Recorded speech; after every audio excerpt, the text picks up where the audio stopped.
Se arquea, explota y hace burbujear el acero.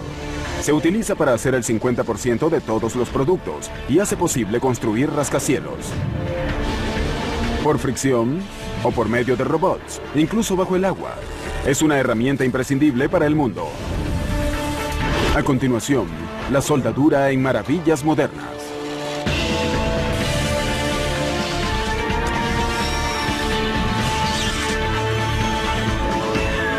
Maravillas modernas.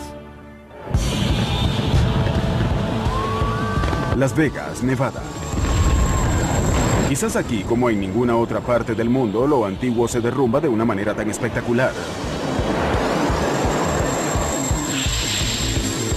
Y lo nuevo se levanta así de rápido. Ahora nos encontramos en el ala este del nuevo Hotel Palazzo. Estamos en el piso 38, en el área de la terraza.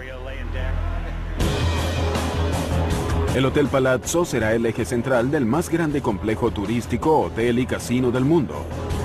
Pero sin el poder de las soldaduras sería imposible. Armados con pistolas de soldadura de alto poder y apenas un arnés de seguridad, estos trabajadores metalúrgicos soldarán una cantidad de acero cercana a la existente en el puente de Brooklyn. La Estatua de la Libertad y el edificio Empire State juntos. Puede haber 70.000 toneladas. La adrenalina es alta para los soldadores que trabajan a estas alturas. Y con el uso de tanta electricidad, los peligros son reales. Este equipo que tenemos aquí opera a 483 fases y 200 amperios. A 480, un error y no estarás aquí mañana. Por definición, la soldadura une dos piezas separadas por medio de energía. Ningún otro método de ensamblaje forma una unión más directa y fuerte. En otros métodos, ya sean remaches, tornillos o incluso pegamentos y adhesivos, terminas poniendo material extra para hacer la conexión. En el caso de las conexiones con soldadura, colocas dos piezas juntas y la soldadura en medio. Es una forma muy eficiente de unir materiales. Pero no todo es eficiencia. Porque la soldadura crea una conexión a lo largo de la unión o junta que casi siempre es más fuerte que los materiales que unen. La resistencia a la tensión es mayor en la soldadura que en el material que une. En una buena soldadura, el material unido se fatigará primero. La razón de esta fortaleza está en lo profundo de la superficie y llega a los mismos átomos del acero. Cada átomo dentro de una viga posee electrones que lo circundan en lo que denominamos nube de electrones. Cuando se aplica calor intenso, los átomos chocan entre sí con tanta fuerza que empiezan a compartir una única nube de electrones. Ahora, fundidas en una, estas nuevas moléculas son más fuertes juntas que separadas. Durante siglos, la única manera de hacer estas uniones era con el horno y el martillo, un proceso conocido como soldadura de fragua. En la soldadura de fragua, dos materiales se colocan uno sobre el otro, se calientan, no hasta el punto de fusión, pero sí hasta que estén calientes y entonces se martillan juntos. El martilleo de los metales juntos logra las mismas uniones metálicas que logramos hoy con un arco eléctrico. Hoy en día la electricidad reemplaza a la fuerza bruta del martillo y la fragua para construir nuestro mundo. Desde el auto que manejamos, los aviones que volamos y todo lo que nos rodea. El método más frecuente se conoce como soldadura de arco eléctrico y se basa en principios que se descubrieron a comienzos del siglo XIX. Estos revelan que la corriente eléctrica salta el espacio entre dos conductores de metal cercanos para formar un circuito eléctrico completo. Este salto, que se conoce como arco eléctrico, genera una descarga en una chispa que es extremadamente brillante e intensamente caliente. Se estima que en el arco está entre los 3 y los 4.000 grados Celsius. Es la misma temperatura del Sol. El acero se funde a los 1.600 grados. Por lo que este arco de 3 a 4.000 grados genera suficiente calor para fundir el acero que unimos. A finales del siglo XIX, los ingenieros ya utilizaban esta energía nueva e intensa para realizar las primeras soldaduras con arco eléctrico. Se conectaba un cable a tierra en una esquina del metal que se soldaba. Entonces, la corriente eléctrica fluía desde el generador a través de una larga barra de metal llamada electrodo. Cuando la barra se aproximaba al metal, se formaba un arco eléctrico que producía calor y fundía el metal. El equipo era rudimentario, pero hacía lo básico y hoy se observa en la soldadura con arco más sencilla, la soldadura con electrodo.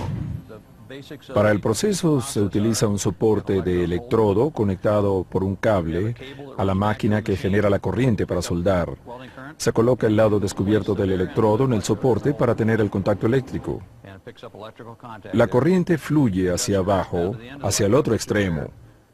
Debes tocar la pieza con el electrodo y luego moverlo con la separación suficiente para crear un arco, no muy lejos porque se apaga ni muy cerca porque se pega. Si lo separas mucho se apaga, así que el truco es conseguir la distancia apropiada. Cuando el arco hace contacto y se coloca cerca de las piezas del metal, el calor intenso hace que el electrodo y el metal a lo largo de la junta se derritan juntos en lo que se llama cráter. Hasta que este metal fundido o cráter endurezca, se le debe proteger incluso del aire que respiramos. El aire que respiramos es aproximadamente 80% de nitrógeno y 19% de oxígeno. Es muy bueno para respirar, pero no es bueno para el metal líquido. Y así como disolvemos azúcar en café caliente, estos gases se disuelven en el metal líquido. Cuando el metal se solidifica, el gas se filtra hacia afuera y produce hoyos en las soldaduras. El resultado puede ser tan peligroso como una soldadura débil o incluso quebradiza. Para proteger el cráter se aplica un revestimiento químico al electrodo. Mientras este se funde en el calor del arco, el revestimiento químico se disuelve en gases protectores que protegen la soldadura y la mantienen libre de aire. Se le conoce como soldadura con electrodos revestidos, y con el avance de la tecnología, este revestimiento ganó mayor importancia. El revestimiento químico cumple tres funciones. Algunos químicos forman gases protectores en el calor del arco y protegen a la soldadura de la atmósfera. Otros químicos en el calor del arco dejan un residuo líquido que protege a la soldadura mientras se mueven los gases protectores. Y otros elementos se funden con el depósito para hacerlo más fuerte. Tres cosas suceden mientras mueves el arco a lo largo de la pieza. Cuando se completa y se enfría la soldadura, se remueve el residuo para revelar el trazado del metal, también llamado costura. Lograr la longitud, profundidad y forma apropiada del cráter a lo largo de la costura toma años de práctica.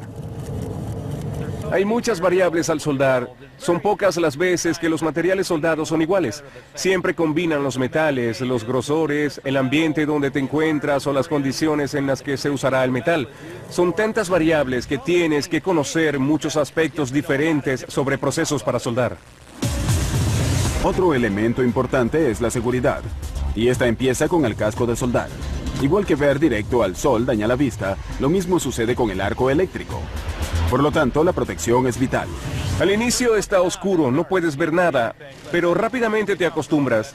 Cuando golpeas el arco hay un gran destello y puedes ver lo que haces. Aunque la soldadura con arco eléctrico se descubrió en el siglo XIX, su aceptación fue lenta. Era algo nuevo, hubo peleas, no se aceptó completamente. Llevó tiempo hacer la transición hacia los procesos de la soldadura.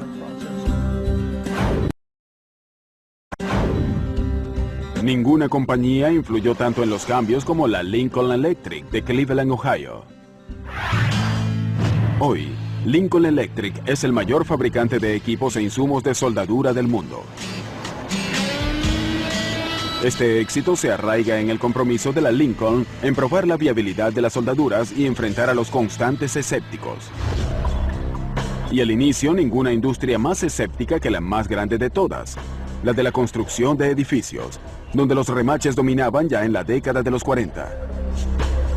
Los remaches generaban confianza. Si lo piensas, para entonces tenía sentido poner algo con una cabeza en cada lado, pero la soldadura tenía algo de misterio.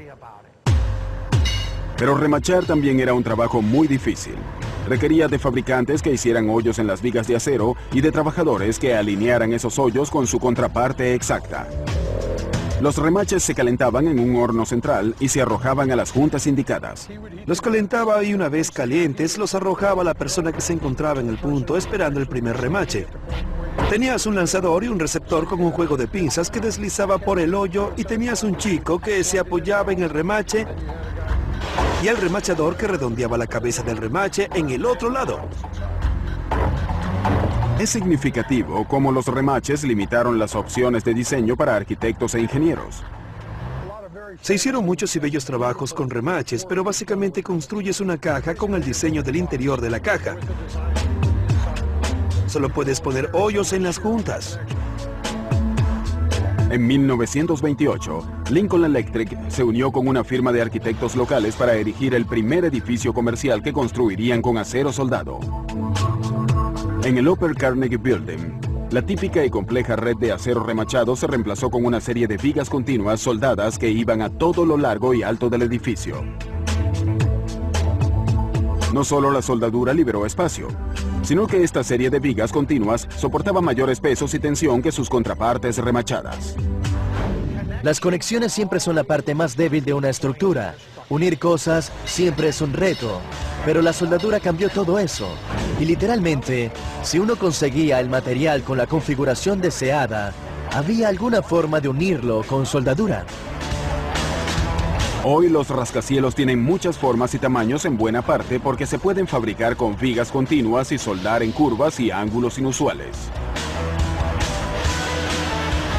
Para construir estas vigas, los soldadores harán unos 30 o 40 pases por las juntas cruciales utilizando lo último en tecnología de soldaduras de núcleo fundente de la Lincoln Electric. Aquí se reemplaza la barra del electrodo por un alambre en un carrete que suple directamente la pistola de soldadura. El químico fundente que protege la soldadura del aire se encuentra dentro del alambre mismo y se derrite igual que antes. Solo en este proyecto se utilizarán y consumirán aproximadamente unas 90 toneladas de alambre de soldadura. Esto es alrededor de 450 millones de centímetros o 4.500 kilómetros de alambre de soldadura. Podrías extenderlo de Los Ángeles a Nueva York y sobraría. En las vigas más grandes, que pueden pesar unos 400 kilogramos por pie de longitud, un equipo de soldadores puede trabajar por horas en una sola soldadura. Las columnas que ahora vemos básicamente soportan toda el ala este de esta torre. Originalmente estas piezas eran tan largas que las grúas no tenían capacidad para levantarlas y colocarlas, así que tuvimos que recortarlas y hacerlas más ligeras para que las grúas pudieran colocarlas. Los ingenieros no permitieron que hiciéramos un empalme atornillado, tenía que ser un empalme soldado. Es una soldadura de unas 30 horas. Tuvimos a 2 chicos soldando al mismo tiempo durante esas 30 horas.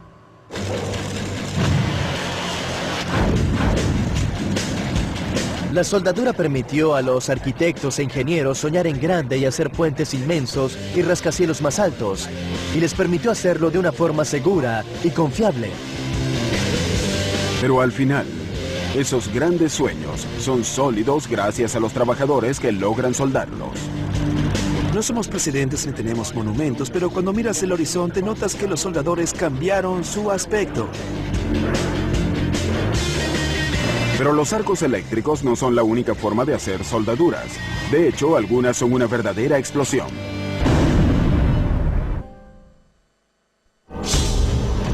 Las montañas Allegheny en Pensilvania es el lugar donde nace el acero estadounidense. Aquí, en las colinas que rodean históricos pueblos con fundiciones de acero, se realiza un poderoso proceso de soldadura a más de 800 metros bajo tierra. ¡Todos alerta!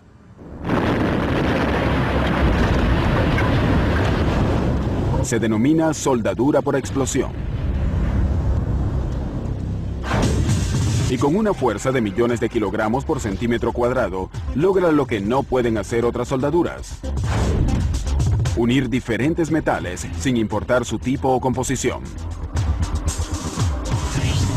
La soldadura por explosión permite que metales disímiles como el aluminio, acero de carbono, aleaciones de acero, acero inoxidable y aleaciones de cobre puedan soldarse entre sí. El resultado es una pieza única conocida como clad. que combina las mejores características de cada uno de los metales involucrados. Donde quiera que haya altas temperaturas, presión intensa y líquidos o gases corrosivos, es probable que esté el clad. Puede estar en una columna, un disipador de calor o en un tanque horizontal. Donde veamos una planta de químicos o una refinería petrolera encontraremos mucho metal clad. Para realizar una soldadura por explosión, se colocan dos grandes planchas de metal una sobre la otra. Entonces, se cubren con explosivos de alto poder.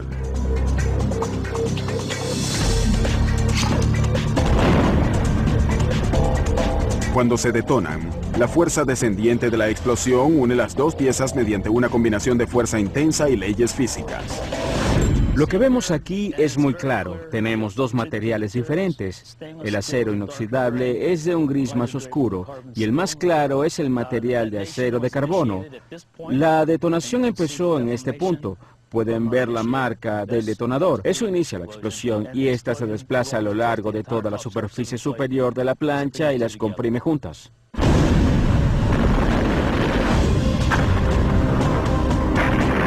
Nadie pensó que un proceso tan violento se pudiera controlar y dominar de no ser por la devastación y estragos de las dos guerras mundiales. El origen de la soldadura por explosión lo vemos en la Primera Guerra Mundial, cuando la metralla se pegaba en el armamento, y no solo se pegaba, de hecho se soldaba. Solo había una explicación posible: la fuerza explosiva que mantenían estas piezas de metal. El fenómeno se observó, se duplicó más tarde en los laboratorios y se utilizó comercialmente. Hoy, la Dynamic Material Corporation es el líder mundial en soldadura por explosión. Aquí los viejos descubrimientos de la década en los campos de batalla se refinaron en una ciencia exacta. El proceso de soldadura por explosión comienza tan pronto como llegan las dos planchas de metal a la planta en las afueras de Pittsburgh, Pensilvania. Para optimizar la fuerza de las soldaduras por explosión, las superficies de las planchas se aplanan de la manera más uniforme posible. Es un proceso que también remueve cualquier óxido o imperfección superficial. Entonces están listas para armarlas en el paquete que las inmoviliza en la posición para la explosión. Para armar el paquete se extiende la plancha más gruesa y fuerte mirando hacia arriba. Desde ahora, esta plancha se llamará base. Pequeños espaciadores de metal con igual altura se clavan con un patrón uniforme sobre la superficie de la base. Estos espaciadores mantendrán una brecha de separación entre la base y la segunda plancha que se colocará arriba. Esta segunda plancha es más delgada que la base y se denomina revestimiento. La brecha de separación entre la base y el revestimiento tiene menos de 1 centímetro de altura, pero sin este espacio la soldadura por explosión sería imposible. En la última fase de armado del paquete, se construye un marco de madera plegable a lo largo de los bordes del revestimiento. Luego, cuando este marco se despliega en la cámara de explosión subterránea, sirve de lecho para el polvo explosivo que se coloca arriba. Tres variables esenciales de la soldadura por explosión son, primero, la brecha de distancia entre los dos metales que deben controlarse bien para asegurar una soldadura de calidad. Las siguientes dos variables se relacionan con la explosión. Una es la velocidad del explosivo, la velocidad a la que arde y la altura del lecho o la cantidad de explosivo que se extiende de manera uniforme en la plancha superior. El polvo explosivo es una mezcla patentada de químicos explosivos comunes y otros no tan comunes. La cantidad y formulación exacta se vincula con los tipos de metales que se utilizan.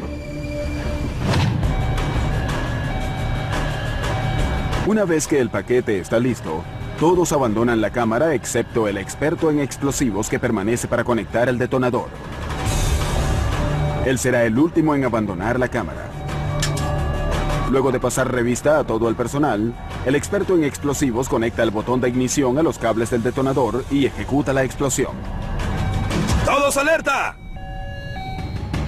La explosión comienza en un borde del revestimiento y se mueve a una velocidad uniforme a lo largo del nivel superior del paquete.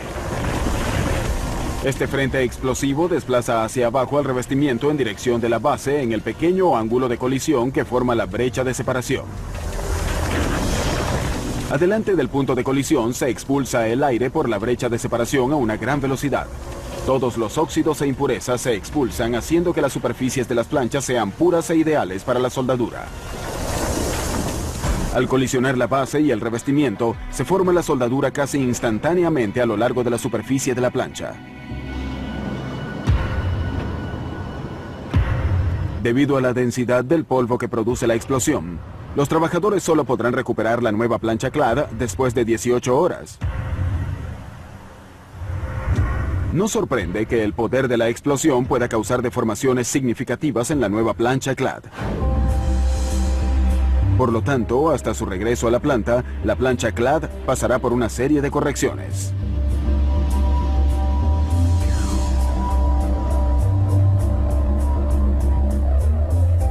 Esto incluye calentar la plancha clad en un horno que suaviza un poco los metales. Esto alivia la tensión del contundente impacto explosivo.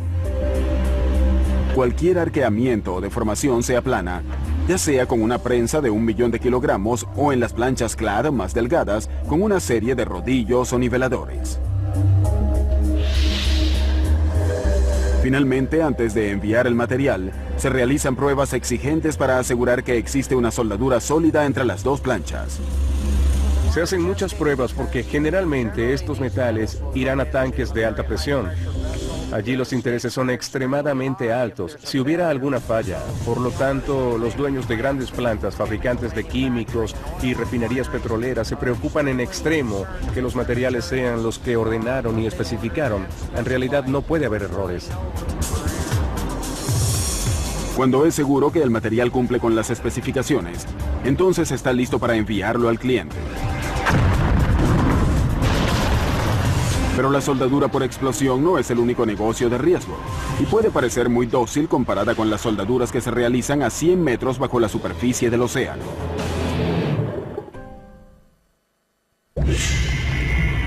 Es una regla de sentido común. No mezclar agua y electricidad. Puede matarte. Pero hay una extraña raza de expertos que se atreve a ir contra la corriente y hacer un trabajo que la mayoría consideraría una locura. Soldadores submarinistas prosperan a pesar de los peligros de las profundidades, donde la visibilidad puede ser cero y los riesgos mortales son la norma. ¿Por qué? Para ejecutar la soldadura perfecta. Estás bajo el agua jugando con electricidad. No parece una buena combinación, pero funciona muy bien. Desde hace 30 años, las profundidades oceánicas son una vasta fuente de empleo para la industria energética y de comunicaciones. Esto incluye todo, desde tuberías y plataformas a inspección, reparación y mantenimiento de soldaduras subacuáticas. Trabajamos a profundidades marinas de hasta 300 metros. Global Industries es el líder en construcción, ingeniería y servicios submarinos para las industrias mundiales de gas y petróleo. Para atender esta constante demanda, Global Industries exige que sus equipos de soldadores se sometan a años de entrenamiento especializado en todo tipo de ambientes subacuáticos. Estamos en nuestro centro de entrenamiento, investigación y desarrollo aquí en New Iberia, Luisiana. Ahora preparamos a nuestro submarinista para entrar en el tanque y entrenarlo con algunas soldaduras. Existen dos formas básicas de soldadura submarina: soldadura húmeda y soldadura en seco. Las húmedas son las más frecuentes y pueden ser soldaduras de arco con electrodo revestido, que realiza un submarinista soldador totalmente sumergido con traje de neopreno.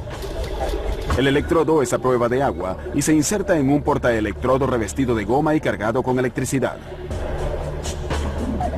Al hacer el contacto, el arco eléctrico arde como si estuviera en seco, ya que el agua es igualmente un medio conductor.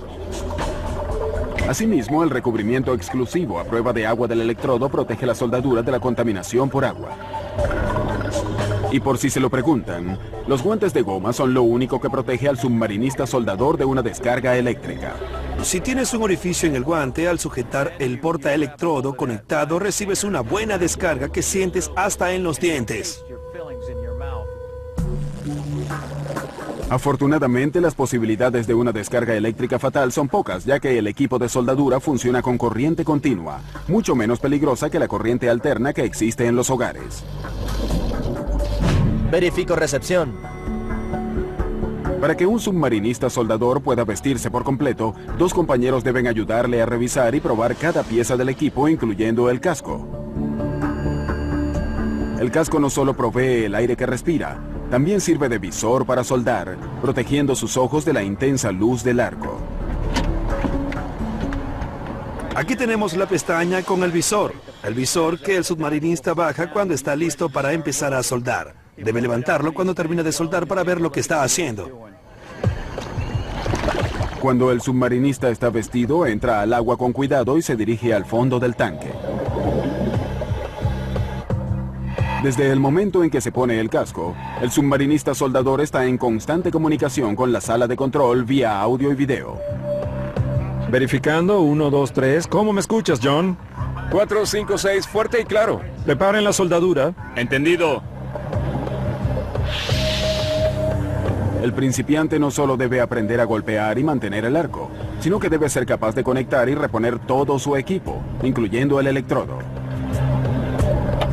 Una vez en el agua, el electrodo se coloca en el portaelectrodo que estará frío mientras la sala de control no conecte la electricidad. Cuando el submarinista está listo para soldar, pide que conecten la corriente. Roger, hazlo arder. Lo pongo a arder. Como cualquiera en la superficie, el submarinista debe ser un experto en concentración y estabilidad. Al soldar hay muchas cosas que pueden interferir con lo que haces. Tan solo la fuerza del oleaje puede desestabilizarte. Algunos submarinistas prefieren poner las manos arriba y sostener la varilla porque les brinda mucha sensibilidad sobre ella.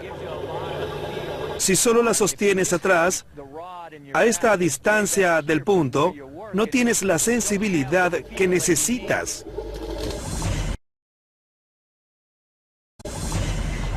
Hasta los peces pueden distraer y convertirse en obstáculos peligrosos. A las barracudas les gusta ver. Es un pez gigante que parece un torpedo con dientes siniestros que sobresalen por todas partes. Les gusta colocarse sobre tu hombro para ver lo que haces todo el tiempo. Y tú solo te asustas y ellas solo hacen lo suyo. A veces el trabajo exige del submarinista inmersiones muy profundas y una permanencia en este ambiente por días, incluso semanas. Se denomina buceo de saturación y requiere de mucho valor. También requiere de la tecnología más sofisticada para soldaduras en seco bajo el agua. La diferencia entre soldadura húmeda y soldadura en seco bajo el agua es que esta última requiere un hábitat. Se baja un hábitat y se coloca en la pieza o tubería que se va a reparar. Una vez que se instala, la sellan. Le bombean aire adentro y le extraen el agua. Eso permite ahora que la pieza se seque y luego los submarinistas pueden bajar. Entonces entran en el hábitat, retiran sus cascos y pueden trabajar y soldar en seco esa pieza en particular. Los submarinistas que trabajan con soldadura en seco bajo el agua trabajan en parejas en turnos de 6 a 8 horas. Al terminar, vuelven a la superficie en una cámara de buceo y entran en otro hábitat a bordo del barco. Dentro de estos hábitats, a bordo de los barcos, comerán, dormirán y descansarán antes de volver a las profundidades. Tanto la campana de buceo como los hábitats en los barcos mantienen la misma presión, como si estuvieran siempre a 300 metros bajo el agua. Esta es la única forma práctica y eficiente de mantener sus cuerpos ajustados a presiones tan altas. De otra forma, sufrirían la enfermedad del buzo y otros peligros físicos, incluyendo la muerte. Para entrenar en estas condiciones, Global Industries construyó un simulador submarino sin precedentes. Este equipo que ven detrás de mí es el único de su tipo en los Estados Unidos. Lo llamamos el Dry Pod. Podemos crear escenarios de soldadura en seco a una profundidad de 300 metros. Una cámara hiperbárica simula las altas presiones que debe resistir el cuerpo humano cuando trabaja en grandes profundidades oceánicas. Parecido a ser un astronauta, el principiante pasará más de una semana viviendo en este medio simulado. Y las condiciones son estrechas. Es muy apretado allí adentro. Es un lugar donde todo se pierde y debes asegurarte de poner todo en su lugar antes de empezar a trabajar, porque hay muchas cosas que pueden fallarte allí adentro. Además, los soldadores en seco pueden hacer más que soldaduras con electrodos en estos espacios reducidos. Me encuentro en la entrada del dry pot. Royce hace una soldadura de arco con gas tungsteno, también llamada soldadura TIG o de gas inerte de tungsteno. Una vez que el principiante termina de entrar en la cámara de descompresión para ajustar su cuerpo lentamente a la atmósfera normal. Pero mientras estos adictos a la adrenalina necesitan descansar de vez en cuando, algunos nunca descansan. Por supuesto, son robots.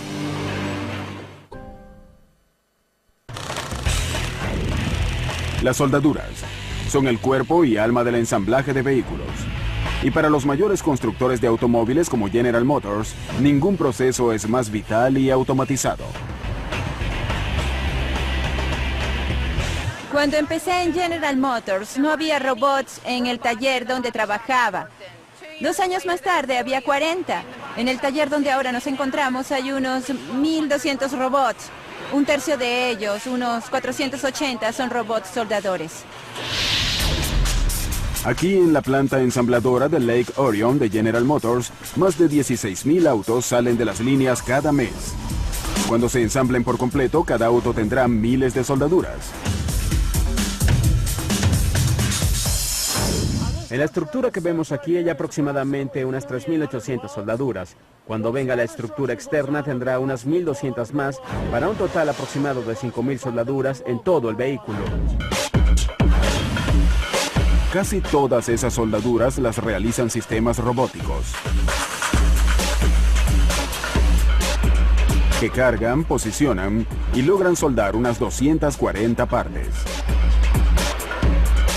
La mayor parte de los robots que se utilizan para soldar efectúan soldaduras de punto.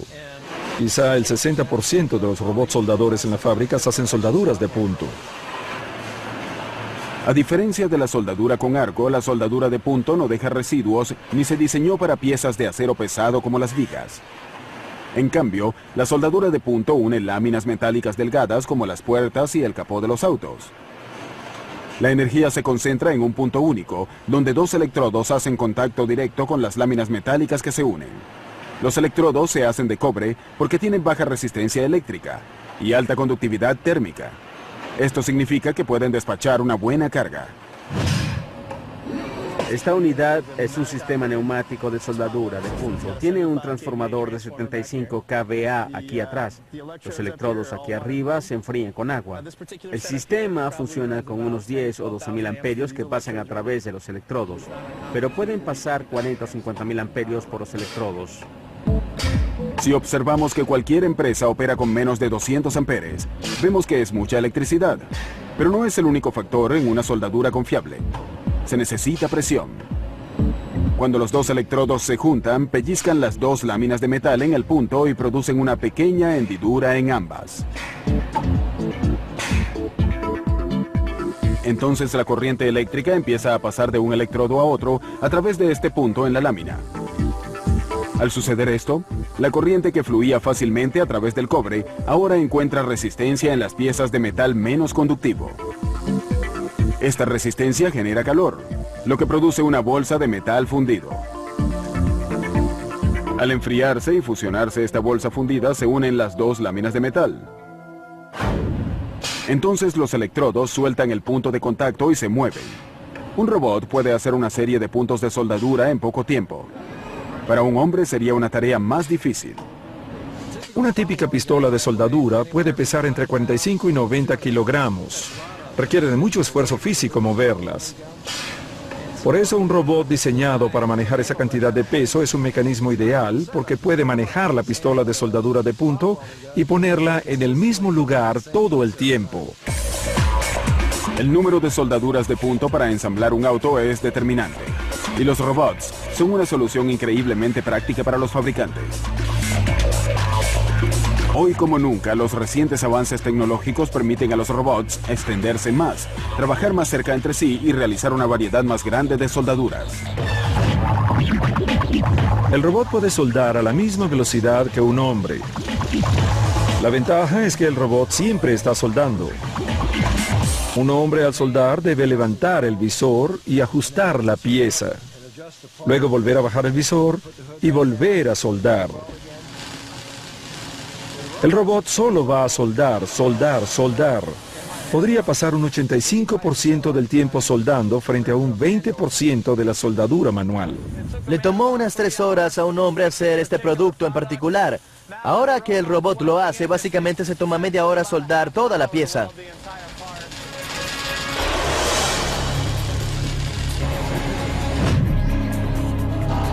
Actualmente, los robots no solo son soldadores de puntos. Aquí en RobotWorks, un líder en sistemas con robots, los robots realizan todo tipo de soldaduras y en ocasiones de manera sorprendente.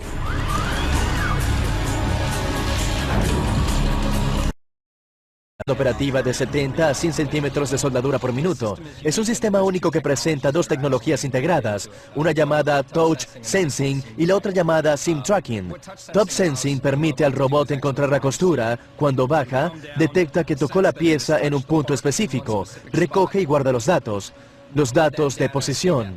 Luego sube, detecta el siguiente punto y efectúa el mismo proceso. En ese momento el robot sabe por trigonometría dónde comienza la costura. Hay otra tecnología llamada Sim Tracking, que permite al robot, después de localizar la costura, mantenerse dentro de esa costura durante todo el recorrido de la soldadura. Pero incluso cuando los robots se hacen más sofisticados y corrientes, todavía requieren de una interfaz hombre-máquina. Después de todo, necesitan que se les programe. Y él o ella será mejor si sabe de soldaduras. Siempre sugerimos elegir como programador a una persona que sea un buen soldador, porque así sabrá, cuando escucha soldar y no está bien, sabrá si se debe al gas protector o los electrodos que utiliza el robot, porque él simplemente sabe de soldaduras.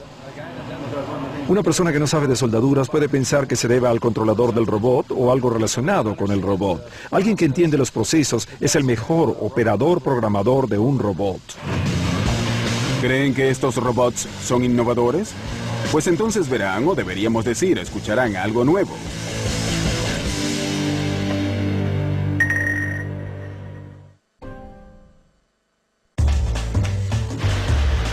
Decir soldadura es pensar de inmediato en acero, metal sobre metal. Pero hoy en día se puede soldar casi todo, incluyendo el plástico. Juguetes de plástico, paquetes de plástico y muchos artefactos del hogar se unen mediante un proceso que se conoce como soldadura por fricción. La soldadura por fricción viene en muchas formas, pero todas funcionan de manera similar. Se genera calor por acción mecánica, como el frotamiento a alta velocidad de 2 varillas. Con los plásticos, la mejor forma de soldadura por fricción se realiza con el poder del sonido. Se llama ultrasonido. El ultrasonido utiliza energía acústica de alta intensidad que se produce en frecuencias fuera del alcance humano. Las ondas de sonido hacen que las piezas de plástico literalmente vibren entre sí con alta intensidad. En esa interfaz se genera calor y las dos partes se fusionan. Sucede tan rápido que no puede verse a simple vista. La gente no se da cuenta de la cantidad de energía disponible que existe en las ondas de sonido cuando éstas se concentran apropiadamente.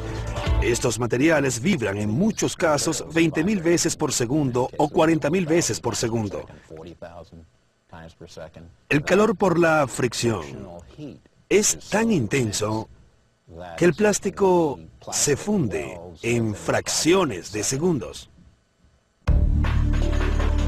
En 1964, Robert Soloff recibió la primera patente por soldadura en plástico ultrasónica.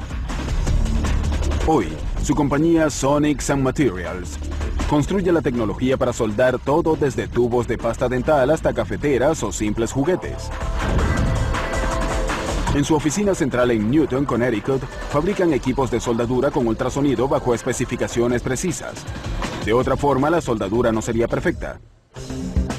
Existen 4 partes básicas en una soldadura ultrasónica, una fuente de energía y 3 componentes conocidos como columna ultrasónica. Esta es la columna ultrasónica de la prensa ultrasónica. Sus componentes son el convertidor ultrasónico, el repetidor y el cornete ultrasónico. La fuente de poder utiliza electricidad estándar de 60 Hz y la aumenta a 20.000 Hz de energía acústica. Esta energía acústica hace que discos de cerámica del tamaño de una moneda dentro del convertidor se expandan y contraigan para producir 20.000 vibraciones mecánicas por segundo. Entonces estas vibraciones se concentran hacia las partes plásticas, primero a través del repetidor y luego a través del cornete que las lleva directamente a las partes de plástico que se soldarán. Aunque no haya mucho ruido durante la soldadura ultrasónica, el trabajo es efectivo. Aquí tenemos un silbato de 2 piezas. Tomamos las 2 piezas de plástico y las ponemos en una base inferior hecha de acuerdo a la aplicación a la pieza de plástico. Luego tenemos un cornete ultrasónico de cara plana, muy básico, porque la pieza es plana. No hay contornos en la pieza. Y así de rápido soldamos 2 piezas de plástico en 0.24 segundos. Y ahora tomaré un desarmador y romperé el plástico en el área que soldamos. Y así veremos el plástico blanco fundido donde se unió al plástico rojo. Y agradezcan al ultrasonido por los sellos herméticos en los envoltorios de plástico transparente. Ya saben, el que nunca podemos abrir. Tenemos estas almejas de PVC que son inviolables para que el producto no pueda sacarse con facilidad o meterse en un bolsillo. El ultrasonido se utiliza con frecuencia para sellar estos paquetes. Y ahora tenemos el borde del paquete soldado con ultrasonido. Mientras que el ultrasonido ocurre en un abrir y cerrar de ojos, otro tipo de soldaduras por fricción nos hacen girar. La soldadura giratoria es fricción rotatoria bajo presión. Esto genera calor en el área de las juntas, derrite el plástico y funde las partes. La típica taza de café con aislante se fabrica con 2 piezas y soldadura giratoria. Un mecanismo de succión sujeta la cubierta interna y rota mientras desciende dentro de la cubierta externa. La colisión entre la pieza fija y la rotatoria genera el calor que ablanda los plásticos. Cuando el sistema de frenos detiene la rotación, las costuras plásticas ablandadas de las 2 cubiertas se funden mientras se enfrían. El resultado, un sello hermético perfecto. Desde artefactos para el hogar hasta estructuras de altura y profundidad extraordinarias, las soldaduras juegan un papel crucial en la vida diaria. Simplemente uniendo al mundo.